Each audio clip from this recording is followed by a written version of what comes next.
سر جیسے ہوں گے جو سو دوزخی اسی میں سے کھائیں گے اور اسی سے اپنے پیٹ بھرا کریں گے، اور پھر کھولتا ہوا پانی ان کو ملا کر دیا جائے گا، پھر ان کو دوزخ کی طرف لوٹایا جائے گا۔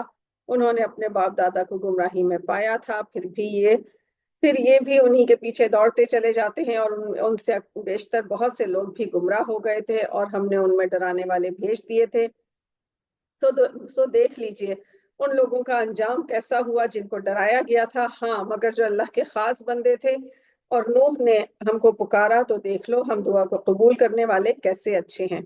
اور ہم نے ان کو اور ان کے گھر والوں کو بڑی مصیبت سے نجات دی، اور ہم نے ان کی اولاد کو ہی باقی رہنے دیا، اور ہم نے پیچھے آنے والوں میں ان کے لیے یہ بات رہنے دی کہ دنیا جہان والوں میں نوح پر سلام ہو۔ ہم نیک لوگوں کو ایسا ہی بدلہ دیا کرتے ہیں، بلا شبہ وہ ہمارے مومن بندوں میں سے تھے۔ پھر ہم نے دوسرے لوگوں کو غرق کر دیا، اور ابراہیم بھی انہی کے طریق پر چلنے والوں میں سے تھے۔ جب وہ اپنے رب کے پاس پاک دل لے کر آئے، جب انہوں نے اپنے باپ سے اپنی قوم سے کہا کہ تم کن چیزوں کو پوچھتے ہو، کیا اللہ کے سوا جھوٹ موٹ معبود کو چاہتے ہو، تو رب العالمین کے بارے میں تمہارا کیا خیال ہے؟ تو ابراہیم نے ستاروں کی طرف ایک نظر ڈالی تو انہوں نے کہا کہ میں تو بیمار ہوں، تو پھر وہ ان سے پیٹ پھیر کر چلے گئے۔ پھر ابراہیم ان کے معبودوں کی طرف متوجہ ہوئے اور کہنے لگے تم کھاتے کیوں نہیں، تم کو کیا ہو گیا ہے، تم بولتے کیوں نہیں ہو؟ پھر ابراہیم نے ان کو داہنے ہاتھ سے مارنا شروع کر دیا، پھر تو لوگ ان کے پاس دوڑتے ہوئے آئے۔ ابراہیم نے کہا کہ تم ایسی چیزوں کو پوچھتے ہو جن کو تم خود تراشتے ہو، حالانکہ تم کو اور ان چیزوں کو جو تم نے بنائی ہیں سب کو اللہ ہی نے پیدا کیا ہے۔ وہ لوگ کہنے لگے کہ ابراہیم کے لیے ایک آتش خانہ تعمیر کرو اور اس کو اس دہکتی ہوئی آگ میں ڈال دو۔ ان لوگوں نے ابراہیم کے ساتھ ایک چال چلنی چاہی، سو ہم نے انہی کو زیر کر دیا۔ سبحان اللہ۔ اور ابراہیم نے کہا کہ میں اپنے رب کے پاس جاتا ہوں، وہ مجھے راستہ دکھا دے گا۔ اے میرے رب، تو مجھے ایک اولاد عطا فرما جو نیکوں میں سے ایک ہو۔ تو ہم نے ان کو ایک نرم دل لڑکے کی خوشخبری دی۔ پھر جب وہ ان کے ساتھ دوڑنے کی عمر کو پہنچا تو ابراہیم نے کہا بیٹا میں خواب میں دیکھتا ہوں کہ میں تم کو ذبح کر رہا ہوں، تو تم ذرا غور کرو تمہاری کیا رائے ہے؟ انہوں نے کہا ابا جان جو آپ کو حکم ہوا وہی کر ڈالیے، اللہ نے چاہا تو آپ مجھے صابروں میں پائیے گا۔ جب دونوں باپ بیٹے نے حکم مان لیا اور باپ نے بیٹے کو ماتھے کے بل لٹا دیا تو ہم نے ان کو پکارا کہ اے ابراہیم تم نے خواب کو سچا کر دکھایا، ہم نیک لوگوں کو ایسا ہی بدلہ دیا کرتے ہیں۔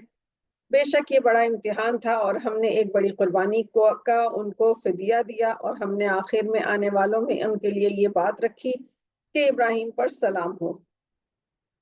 ہم نیک لوگوں کو ایسا ہی بدلہ دیا کرتے ہیں، اور بلا شبہ ابراہیم ہمارے مومن بندوں میں سے تھے، اور ہم نے ان کو اسحاق کی بشارت دی کہ وہ نبی اور نیک لوگوں میں سے ہوں گے، اور ہم نے ان پر اسحاق پر برکتیں اتاری تھیں، اور ان دونوں کی اولاد میں بعض نیک بھی ہیں اور بعض ایسے ہیں جو صریح اپنا نقصان کر رہے ہیں۔ اور ہم نے موسیٰ اور ہارون پر بھی بڑے احسانات کیے ہیں، اور ہم نے ان کو اور ان کی قوم کو بڑی مصیبتوں سے نجات بخشی، اور ہم نے ان کی مدد کی تو یہی لوگ غالب رہے، اور ہم نے ان کو کتاب بھی عطا کی جو واضح المطالب ہے، اور ہم نے ان کو سیدھا راستہ بھی دکھا دیا ہے، اور ہم نے آخر میں آنے والوں میں ان کے لیے یہ بات رکھی کہ موسیٰ اور ہارون پر سلام ہو۔ بلا شبہ ہم نیک لوگوں کو ایسا ہی بدلہ دیا کرتے ہیں، بے شک وہ دونوں ہمارے مومن بندوں میں سے تھے، اور بلا شبہ الیاس بھی رسولوں میں سے تھے۔ جب انہوں نے اپنی قوم سے کہا تم اللہ سے ڈرتے نہیں، کیا تم لال کو پوچھتے ہو، کیا تم بال کو پوچھتے ہو اور جو سب سے بہتر بنانے والا ہے اسے چھوڑ بیٹھے ہو؟ اللہ تمہارا رب ہے اور تمہارے اگلے باپ دادوں کا رب ہے۔ تو ان لوگوں نے ان کو جھٹلایا، سو وہ دوزخ میں حاضر کیے جائیں گے، مگر جو اللہ کے خاص بندے ہوں گے وہ دوزخ میں نہیں جائیں گے۔ اور ہم نے آخر میں آنے والوں میں ان کے لیے یہ بات رکھی کہ الیاسین پر سلام ہو، بے شک ہم نیک لوگوں کو ایسا ہی بدلہ دیا کرتے ہیں۔ بلا شبہ وہ ہمارے مومن بندوں میں سے تھے، اور لوط بھی رسولوں میں سے تھے۔ ہم نے جب ہم نے ان کو اور ان کے گھر والوں کو سب کو عذاب سے بچایا مگر ایک بڑھیا جو پیچھے رہنے والوں میں رہ گئی، پھر ہم نے دوسروں کو ہلاک کر دیا، اور تم دن کو بھی ان بستیوں کے پاس سے گزرتے ہو اور رات کو بھی، تو کیا تم عقل نہیں رکھتے؟ اور بے شک یونس بھی رسولوں میں سے تھے، جب وہ بھاگ کر بھری ہوئی کشتی میں پہنچے تو اس وقت قرا ڈالا تو وہی ملزم ٹھہرے، پھر مچھلی نے ان کو نگل لیا اور وہ اپنے آپ کو ملامت کر رہے تھے۔ پھر اگر وہ اللہ کی پاکی بیان نہ کرتے تو وہ اسی کے پیٹ میں رہتے اس روز تک کہ لوگ دوبارہ زندہ کیے جائیں گے۔ تو ہم نے ان کو ایک میدان میں ڈال دیا جبکہ وہ بیمار تھے، اور ہم نے ان پر کدو کا درخت اگا دیا، اور ہم نے ان کو 1,00,000 یا اس سے بھی زیادہ لوگوں کی طرف رسول بنا کر بھیجا، تو وہ ایمان لے آئے، سو ہم نے ان کو ایک مدت تک نفع پہنچایا۔ تو آپ ان سے پوچھئے تو کہ تمہارے رب کے لیے تو بیٹیاں اور ان کے لیے بیٹے، کیا ہم نے فرشتوں کو عورت بنایا ہے؟ اور وہ دیکھ رہے تھے۔ خبردار، وہ اپنی سخن تراشی سے کہتے ہیں کہ اللہ کے اولاد ہے، اور بلا شبہ وہ جھوٹ کہتے ہیں۔ کیا اس نے بیٹوں کی نسبت بیٹیوں کو پسند کیا ہے؟ تم کو کیا ہوا؟ تم کیسا فیصلہ کرتے ہو؟ کیا تم غور نہیں کرتے؟ کیا تمہارے پاس کوئی کھلی دلیل ہے؟ تم اپنی کتاب ہی پیش کر دو اگر تم سچے ہو۔ اور انہوں نے اللہ اور جنوں میں رشتہ داری قائم کی ہے، حالانکہ جنات جانتے ہیں کہ وہ اللہ کے سامنے حاضر کیے جائیں گے۔ یہ جو کچھ بیان کرتے ہیں اللہ اس سے پاک ہے، مگر اللہ کے خاص بندے عذاب میں مبتلا نہیں ہوں گے۔ سو تم اور جن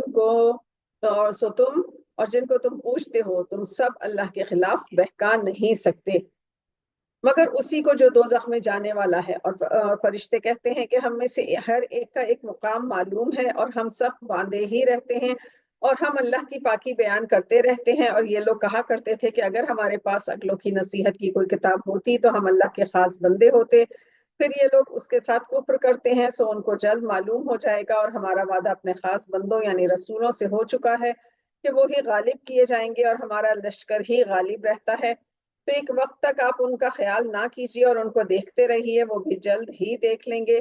کیا وہ ہمارے عذاب کے لیے جلدی کر رہے ہیں؟ اور جب وہ عذاب ان کے میدان میں آ اترے گا تو جن کو ڈرایا گیا تھا ان کے لیے برا دن ہوگا۔ اور ایک وقت تک آپ ان کا خیال نہ کیجیے اور دیکھتے رہیے، وہ بھی جلد دیکھ لیں گے۔ آپ کا رب جو بڑی عزت والا ہے، پاک ہے اس سے جو وہ بتاتے ہیں، اور سلام ہو رسولوں پر، اور ہر قسم کی تعریف اللہ ہی کے لیے سزاوار ہے جو تمام جہانوں کا رب ہے۔ صدق اللہ العظیم۔ جزاک اللہ۔ الحمدللہ ہماری سورہ صافات مکمل ہوئی۔ اگلے سیشن میں انشاءاللہ سورہ صاد ہم پڑھیں گے جو 23ویں ہی سپارے میں ہے۔ اللہ تعالی ہمیں صحیح قرآن پڑھنے، سمجھنے اور اس پر عمل کی توفیق عطا فرمائے۔ آمین یا رب العالمین۔